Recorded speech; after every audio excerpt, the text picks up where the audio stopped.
citing the economic recession caused by the coronavirus, along with racial inequality protests and the increasing climate change threat.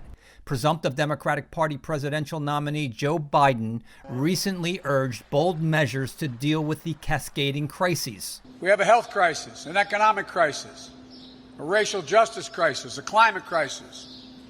We need to come together to solve these crises, to solve them as Americans.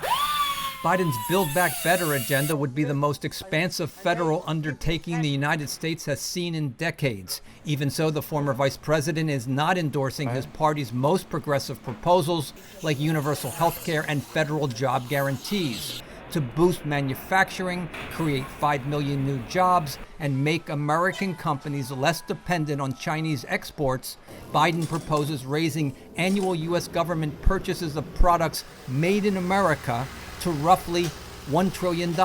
Even before Biden has proposed adding an extra $400 billion, about 2% of GDP, to our procurement, we already procure about $600 billion, almost 3% of GDP per year. Okay? So that is a lot of procurement. The Democratic nominee wants to increase the minimum wage to $15 an hour and expand job training programs that focus on minorities and women.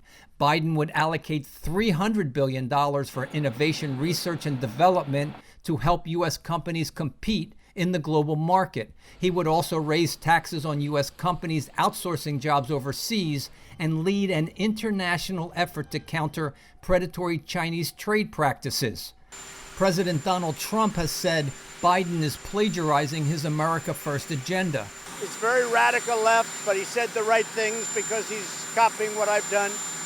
But the difference is he can't do it. Trump's approach to protect American jobs and industries have been to cut corporate taxes, gut environmental regulation, and renegotiate trade agreements. But the president has not offered a long-term plan to deal with the economic fallout from the coronavirus pandemic. But the president really has not given us much of an economic vision for the next 4 years at a time when we need it the most, as the economy is in its biggest free fall since the 1930s.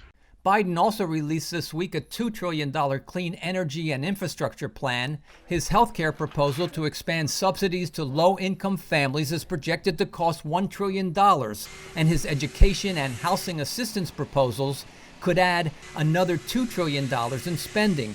With at least a $6 trillion price tag, critics say Biden's agenda would explode America's already staggering debt and stifle an economic recovery.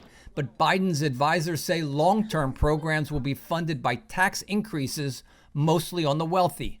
Brian Padden, VOA News, Washington.